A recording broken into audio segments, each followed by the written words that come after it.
Aquí abajo tenemos el mecanismo de inhibición competitiva. ¿Qué sucede?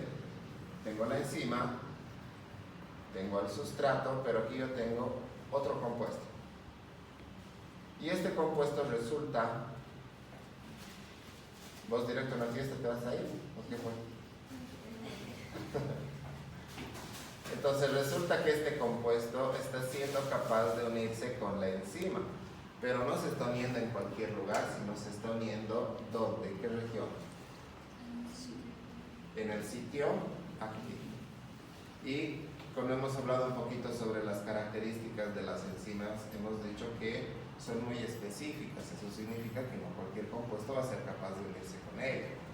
Entonces resulta que este inhibidor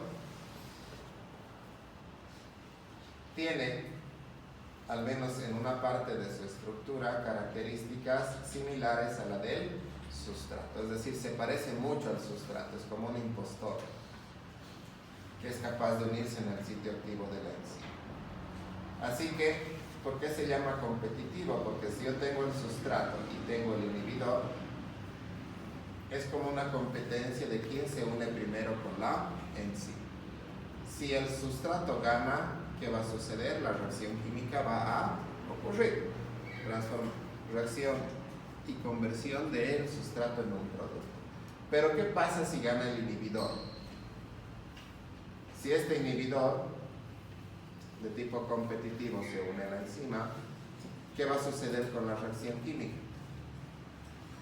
¿Qué va a suceder? ¿Ocurre o no ocurre? No. El inhibidor lo único que va a hacer es ir a unirse al sitio activo, bloqueando la unión del sustrato, pero este no se va a transformar, no va a pasar nada con esto, ¿sí? Se queda como bloqueado. Entonces, la reacción química no llega a ocurrir. En eso consiste la inhibición competitiva. ¿Ya? Es una unión de tipo reversible, es decir, dura pues el tiempo que este inhibidor está unido a la enzima. Se puede separar y dejando libre el espacio para que el sustrato pueda volverse a unir. Entonces el tipo de enlace que se utiliza para que este inhibidor se una con la enzima pues son principalmente PDH, son puentes de hidrógeno, por si acaso. Son enlaces técnicos.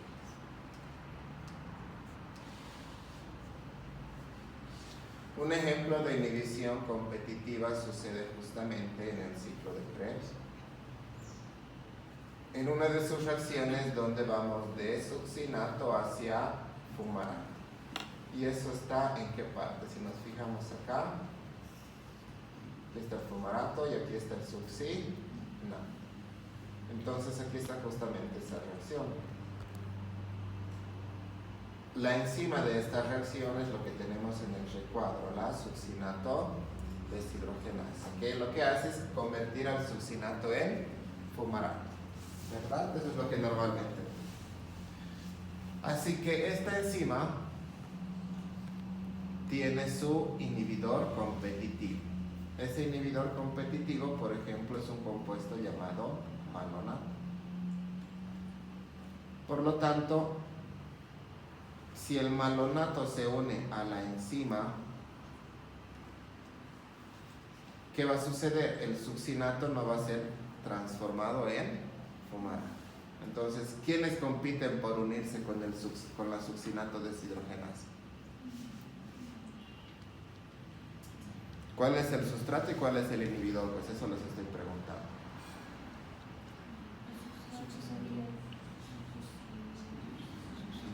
El succinato es el sustrato, muy bien. ¿Con quién compite? Con el malonato. Si gana el succinato, pues ocurre la reacción. Hay formación de fumarato. Si gana el malonato, no hay formación de fumarato. Ahora la inhibición no competitiva. Como su nombre dice, pues aquí quien llega primero no interesa. No hay competición. ¿Por qué no hay competición? Porque la principal diferencia es que aquí arribita tenemos al sustrato y aquí abajito tenemos al inhibidor. Entonces, yo veo que tiene forma y colores distintos. ¿Qué significa? Que tanto sustrato como inhibidor son dos compuestos completamente diferentes. En cambio, en la inhibición competitiva, el inhibidor tenía una estructura muy similar a la del sustrato. Por eso podía unirse en el sitio activo. Así que acá, como el inhibidor es un compuesto completamente diferente a la del sustrato, este inhibidor no se va a unir con la enzima en el sitio activo. Se va a unir ¿dónde? En otra región que hace rato hemos denominado como centro alostérico, ¿verdad? Entonces, aquí están los tres: enzima, sustrato, inhibidor, separaditos.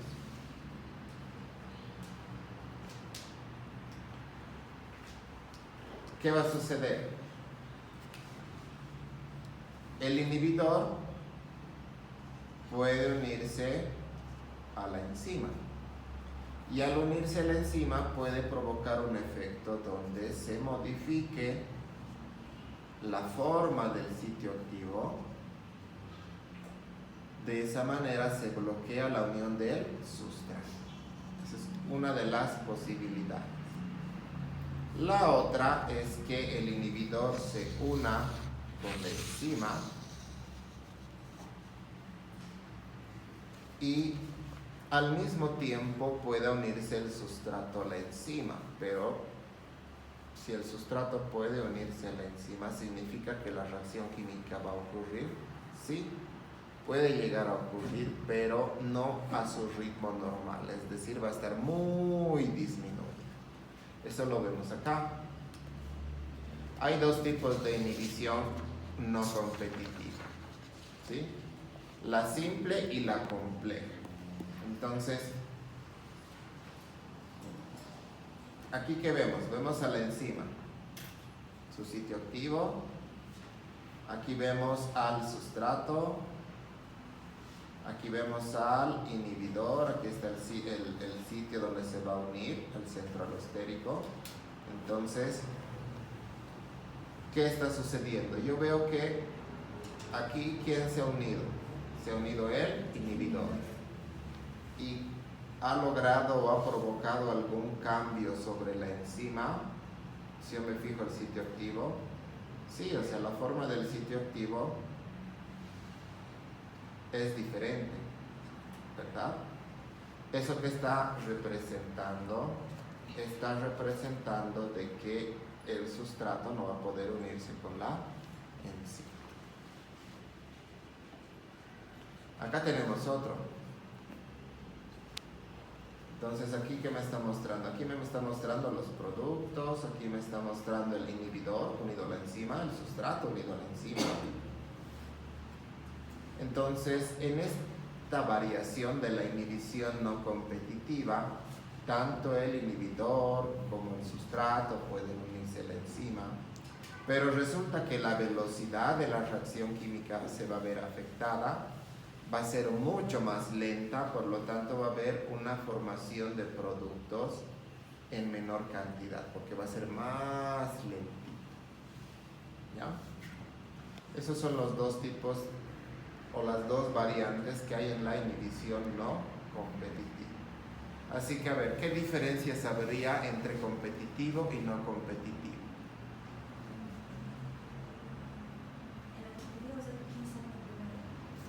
¿En dónde?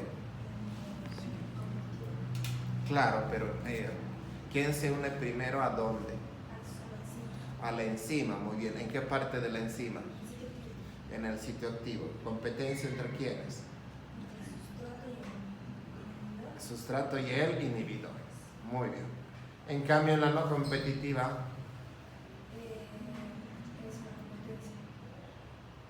no hay competencia. No hay competencia. ¿Por qué no hay competencia? Porque el sustrato se va a unir a otro sitio y No el sustrato, el inhibidor. el inhibidor se une a otro lado. El inhibidor se une a otra región de la enzima. ¿Por qué? Porque es un compuesto completamente distinto al sustrato, por eso no puede unirse al sitio activo. Ahí ya descartamos la competición, ¿verdad? Entonces, el efecto del inhibidor puede ser de dos tipos. Puede ser uno, modificando la forma del sitio activo de manera que bloqueamos por completo la unión del sustrato con la enzima y de esa manera la reacción química no ocurre. O la otra variante, que el inhibidor se une con la enzima. El sustrato también podría unirse con la enzima formando un complejo entre los tres, pero no es que la reacción va a ocurrir normalita, sino que la velocidad de reacción se afecta, se disminuye, por lo tanto la formación de ese producto es en menor cantidad, a una menor velocidad de lo que sería normalmente. Eso nos está diciendo la inhibición no competitiva y la no competitiva simple y la compleja. Entonces, por ejemplo, aquí dice la inhibición no competitiva simple, la enzima y el sustrato, o mejor dicho, la enzima y aquí me he comido una palabra. Dice, poseen idéntica afinidad por el sustrato y el inhibidor, entonces se forma un complejo enzima, inhibidor, sustrato, que es justamente esto, ¿sí? Y genera un producto a una velocidad insignificante, que significa que la velocidad de reacción no está siendo afectada y se está formando poquita cantidad de producto, o sea, se forma pero poquito. Eso sería la simple. La compleja dice, se produce cuando la unión del inhibidor afecta la aparente afinidad de la enzima por el sustrato. Lo que hemos visto arriba, se une el inhibidor, modificamos el sitio activo y la enzima ya no puede unirse con el sustrato. El tercer tipo, la acompetitiva. Entonces, una cosa es competitiva, no competitiva, acompetitiva. Este mecanismo es bastante peculiar. ¿Por qué? Porque, uno, tenemos nuestra enzima. Dos, esta enzima se puede unir con el sustrato. Entonces, si la enzima se une con el sustrato, teóricamente la reacción química tendría que suceder. El sustrato tendría que convertirse en un producto. Pero ¿qué sucede? ¿Dónde está aquí el inhibidor? ¿Dónde está el truco de este mecanismo de inhibición? Que una vez que se forma el complejo entre la enzima y el sustrato, se une el inhibidor y también se forma un complejo. Pero en este caso, a diferencia de hace rato, aquí se podía también formar ese complejo entre los tres, ¿verdad? Aquí la reacción química ocurría. ¿Sucedía o no sucedía? ¿El sustrato se transformaba o no? Sí, pero no a una velocidad normal, sino lentito, ¿verdad? Había poquita formación de producto. En cambio acá, igual tenemos ese complejo entre los tres, pero no hay la formación, ni en pequeña cantidad, nada, ¿sí? Entonces, aquí, por ejemplo, el inhibidor espera que se forme el complejo enzima-sustrato para que el inhibidor se una con la enzima. Actúa después, ¿ya? Ahora vamos a ver los diferentes tipos de unión, pero en este caso la unión irreversible. ¿Qué significa? Que aquí es peor, porque una vez que yo voy a bloquear, voy a inhibir la actividad enzimática, esta enzima no va a poder ser capaz de volver a funcionar con normalidad.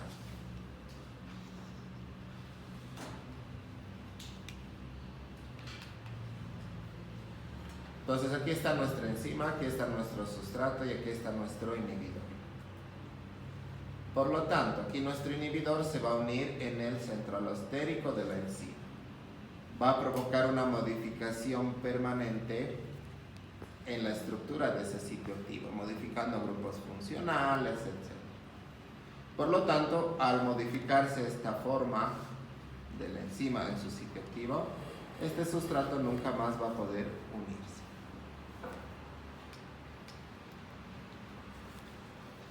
Un ejemplo de este mecanismo de inhibición es justamente lo que sucede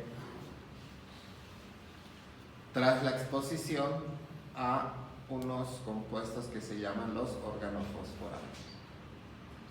Llamados así porque, bueno, pues tienen fósforo en su composición. Nosotros tenemos un neurotransmisor que se llama la acetilcolina. Esta acetilcolina se libera de la neurona y tenemos una enzima que se llama la acetilcolinesterasa que se encarga de destruir este neurotransmisor. Es decir, una vez que se libera este neurotransmisor, va a cumplir con su efecto, y para evitar que este efecto sea de manera permanente, viene la enzima acetilcolinesterasa, la rompe, y como productos de esa reacción se tiene la colina y el acetano. Entonces, esta acetilcolinesterasa ayuda a limitar el efecto de la acetilcolina en el cuerpo. Entonces, los organofosforados son unos compuestos que son utilizados, por ejemplo, como plaguicidas, y su mecanismo de acción es el bloqueo irreversible, la inhibición irreversible de la enzima acetilcolinesterasa. ¿Y eso qué significa? Que en el cuerpo va a haber una acumulación de este neurotransmisor de la acetilcolina. Y de ahí es que pues se va a empezar a acumular y provocar justamente toda la sintomatología característica provocada por la exposición a organofosforados. Es producto de la acumulación de este neurotransmisor. Los organofosforados ingresan al cuerpo por varias vías. Puede ser por vía respiratoria, lo puedes inhalar. Pero ¿y cómo puedes inhalar un plaguicida? Pues justamente al momento de su aplicación. Cuando uno aplica plaguicidas, utiliza como una especie de bombitas, como una bomba de agua que crea como una especie de neblina, ¿no ves? Son pequeñas gotitas de agua. Entonces ahí es que una persona tranquilamente puede inhalar esos plaguicidas. Por eso es que para el fumigado, la persona que está realizando esa tarea debe tener una máscara apropiada, ¿verdad? Pero pues muchas veces no se ve eso, con un trapito, con un barbijito, o con máscaras que tienen filtros que son muy grandes y dejan pasar esas gotitas de plaguicida. Por la piel también puede ingresar al organismo. Entonces, por eso es que se requiere una ropa protectora, se requiere de guantes, se requiere de botas, ¿sí? Tiene que estar bastante aislado, lentes.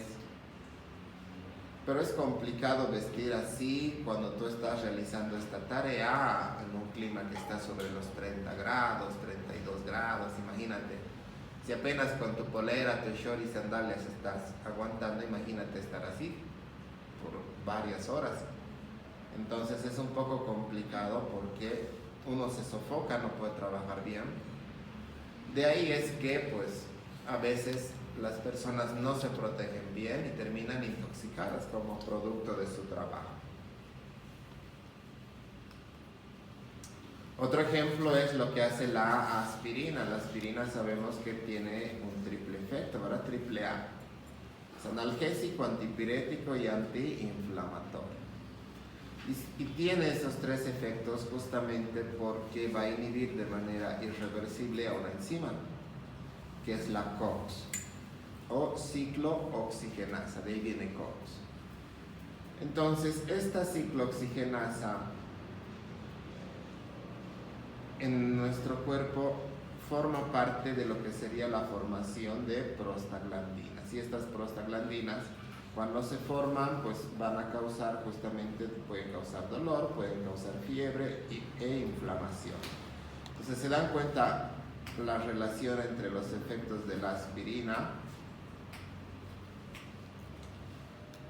Tras cualquier proceso inflamatorio o una lesión que hay en el cuerpo, se va a estimular la conversión del ácido araquidónico hacia prostaglandinas, produciendo dolor, fiebre e inflamación. Eso es realizado por la ciclooxigenasa. Entonces, la aspirina bloquea de manera irreversible la ciclooxigenasa. De esa manera bloqueamos la formación de prostaglandinas. Y de ahí pues que tenga efecto analgésico, antipirético y antiinflamatorio. El último tipo de inhibición irreversible son los inhibidores suicidas. Estos tienen un mecanismo de acción bastante peculiar porque se parecen mucho en parte de su funcionamiento a los inhibidores competitivos. ¿En qué sentido? En que aquí está nuestra enzima, aquí está nuestro sustrato y aquí está nuestro inhibidor suicida. Entonces, ¿cómo se parece a la inhibición competitiva que sucede? Que estos dos van a competir por quién se une primero en el sitio activo de la enzima, cosa que no habíamos visto antes. Si gana el sustrato, ya sabemos que la reacción química va a ocurrir, pero ¿qué pasa si gana este inhibidor? Este de acá se va a diferenciar de la competitiva en que uno se va a unir con la enzima, va a haber una reacción entre grupos químicos que va a provocar una modificación permanente en la estructura del sitio activo. De esa manera se va a bloquear la unión del sustrato con la enzima.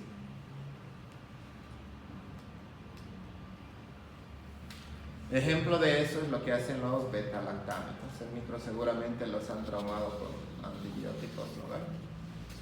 Así que los beta-lactámicos lo que hacen es, en el metabolismo de esa bacteria, los beta-lactámicos bloquean una enzima que es la transpeptidasa. Y esta enzima está relacionada con los procesos de la síntesis de la pared celular de la bacteria.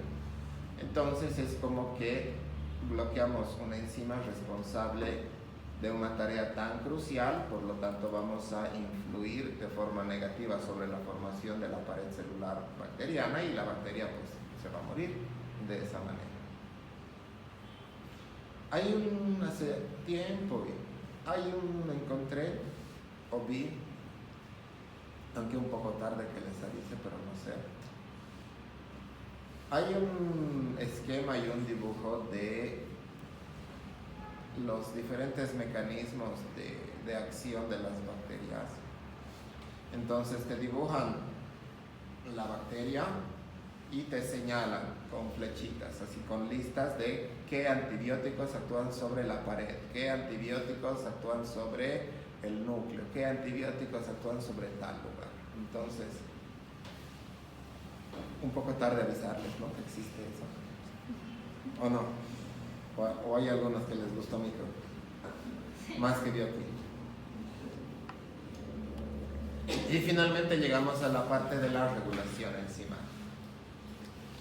Ahora ya vamos a ver, si bien hace rato hemos visto mecanismos de regulación, pero aquí ya vamos a ver de manera más general otros tipos distintos de regulación de la actividad enzimática. Entonces, ¿por qué yo quiero regular la actividad de la enzima? Porque las enzimas catalizan reacciones químicas en las células. Y esas reacciones químicas deben seguir un orden, todas tienen un propósito. Entonces, no ocurren porque quiere ocurrir, sino que la célula controla, regula su proceso. Principalmente tenemos 3 puntos o 3 razones para regular la actividad enzimática. Conservar energía, mantener un estado celular ordenado y responder a variaciones ambientales. Es decir, hay reacciones químicas que van a consumir energía, eso es cierto. Así que a veces puede ser que la célula no requiera esa reacción, por lo tanto, ¿para qué gastar energía en algo que no necesito en ese momento? Así que controlo esa reacción. No gasto en vano energía. Luego, mantener un estado celular ordenado.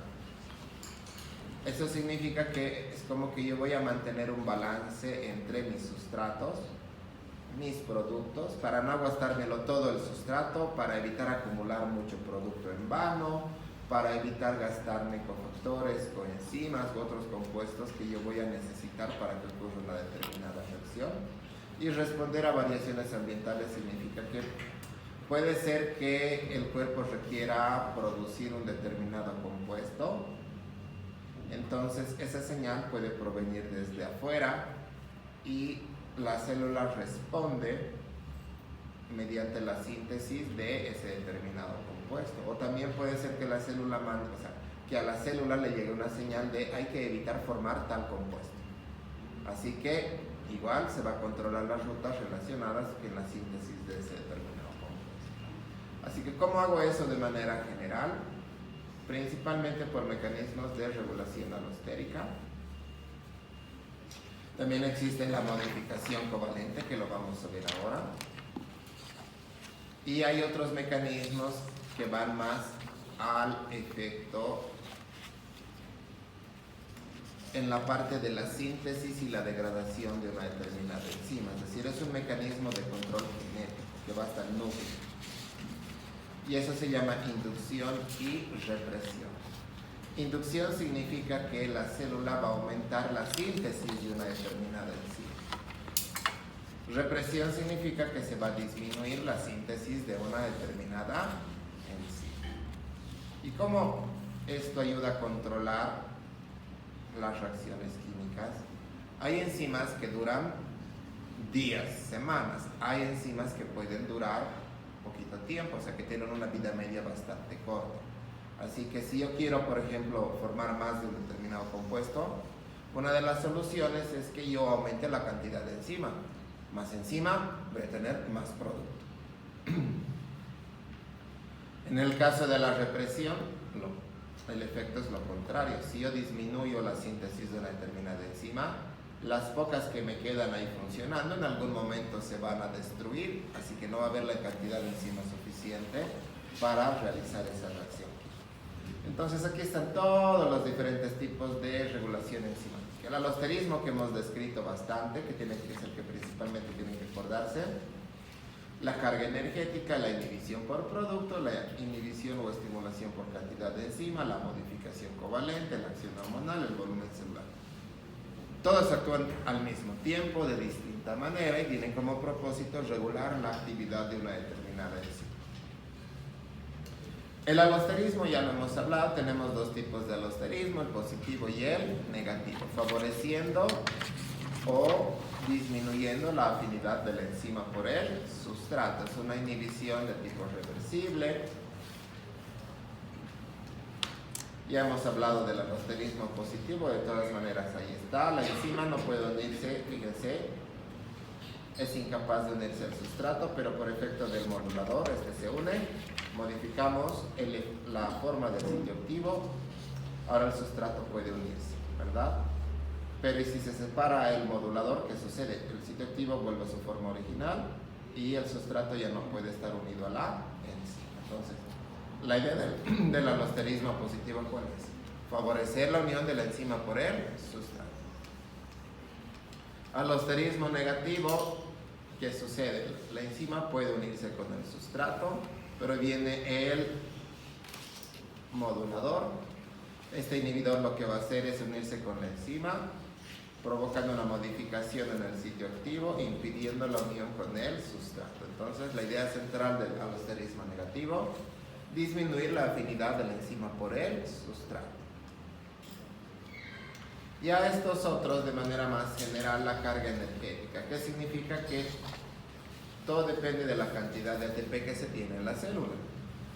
La célula no va a gastar en lo que no necesita. Entonces, de forma general, en el metabolismo celular hay reacciones que consumen energía y hay reacciones que generan energía. Por lo tanto, debe haber un equilibrio entre lo que yo produzco y lo que yo gasto a nivel energético. Así que a eso nos referimos con que debe haber un equilibrio entre procesos exergónicos y endergónicos. Las reacciones o procesos exergónicos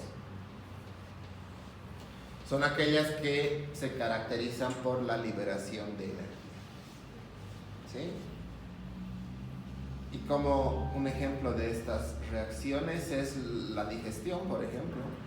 Digerimos los alimentos y liberamos esa energía contenida en los alimentos, ¿verdad? Aprovechamos esa energía.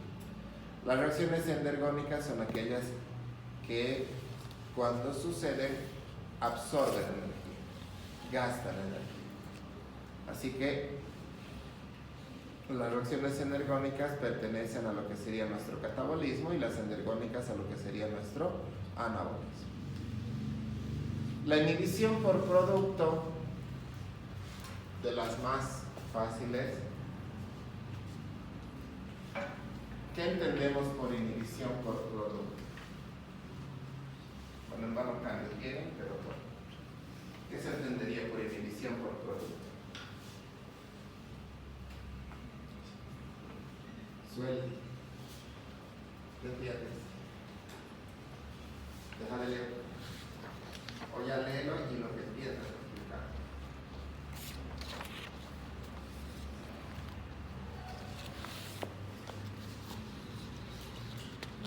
No nos vamos a mover hasta que me des algo.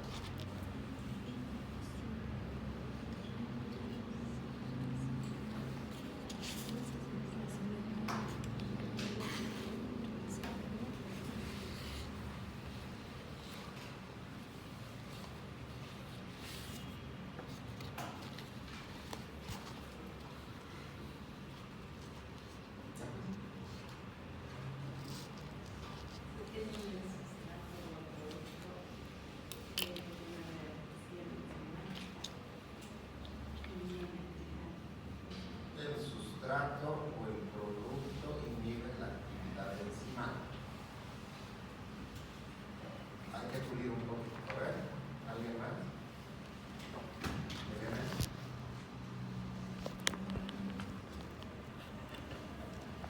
¿Quieres que lo coloque? Para que veas, ¿quieres que yo soy?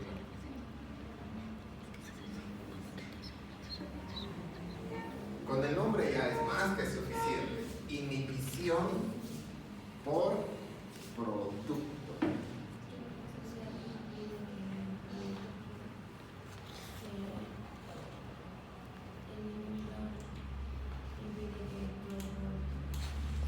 Y el inhibidor actúa, evita que el inhibidor actúe el producto. A ver. Esta es nuestra reacción. A ver. Y nuestra enzima. ¿Cuál es el sustrato? ¿Cuál es el sustrato? Ah, bueno. ¿Por qué A y no B? Porque es el producto y la enzima. ¿Pero por qué? ¿Cómo sabes eso? No.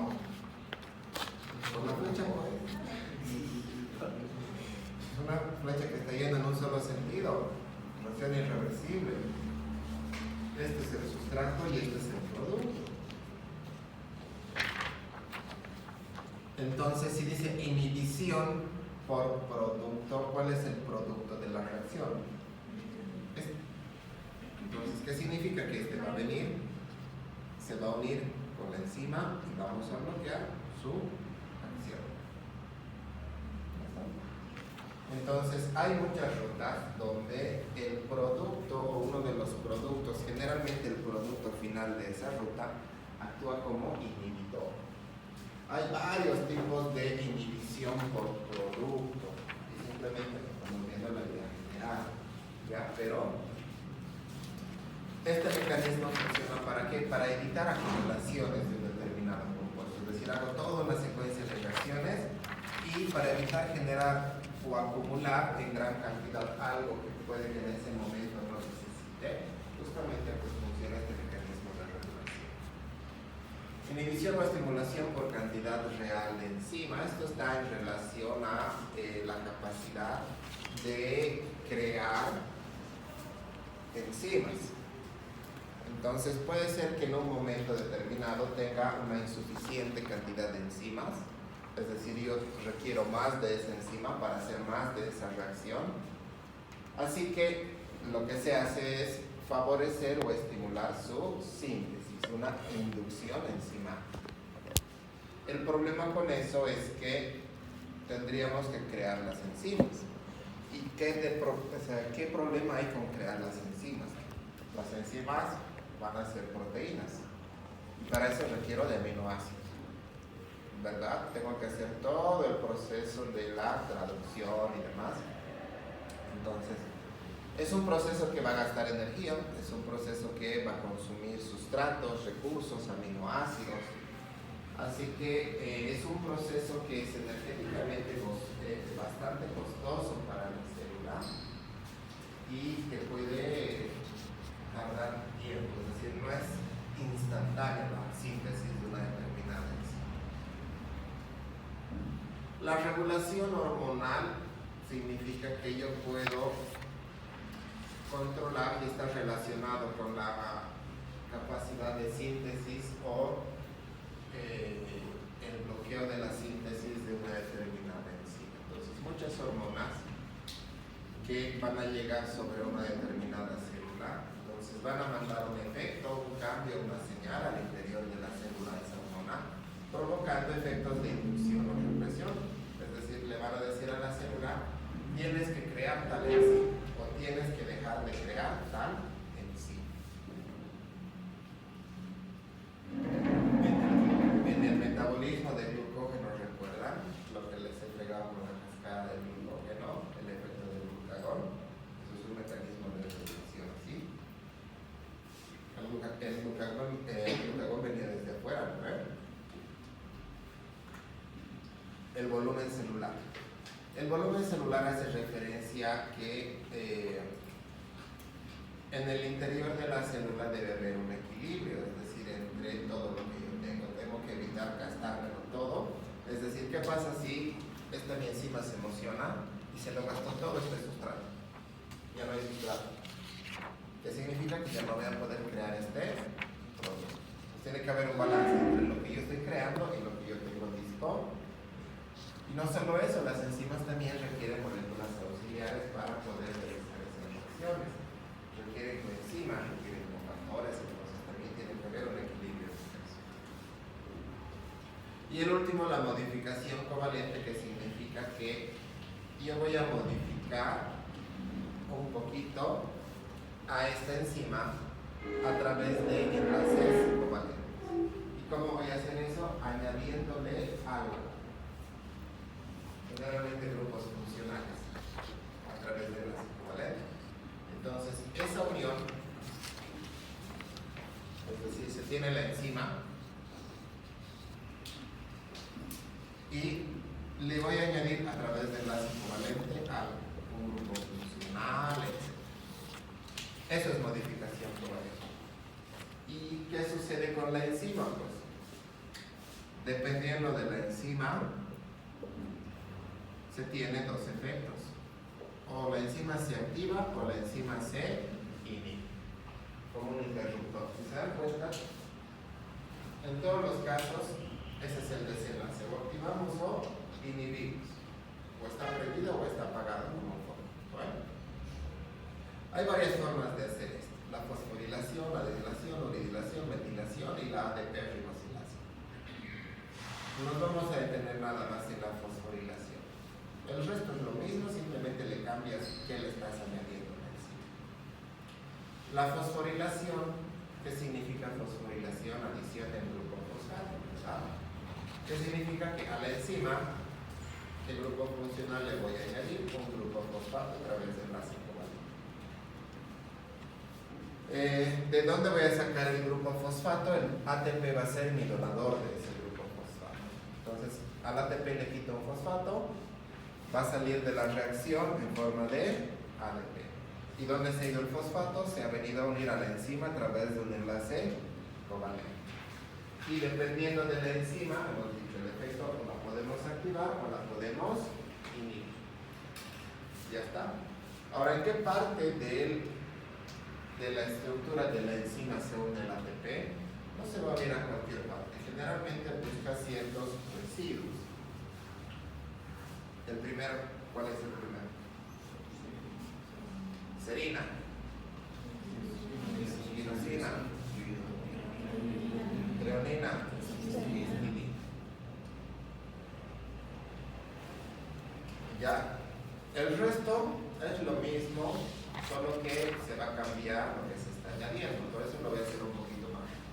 La detilación consiste en la adición de AMP, donde obtengo AMP también del ATP. Si al ATP le quito un fosfato, queda ADP. Y al ADP le quito un fosfato, va a quedar AMP. Entonces el AMP se une de manera covalente a la enzima. La uridilación se une UMP. El UMP significa uridina monofosfato, es como su primo del ATP, que lo vamos a conocer en los procesos energéticos en el siguiente capítulo, que es justamente bioenergía.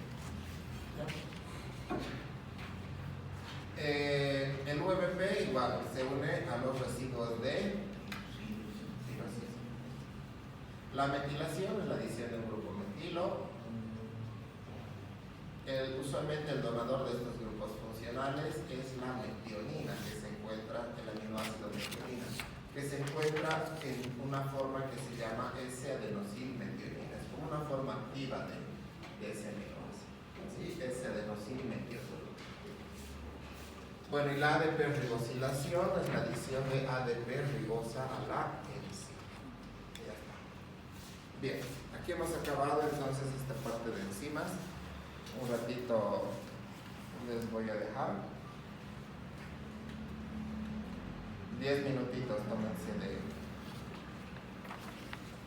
descanso. Luego les voy a dar un descanso más largo.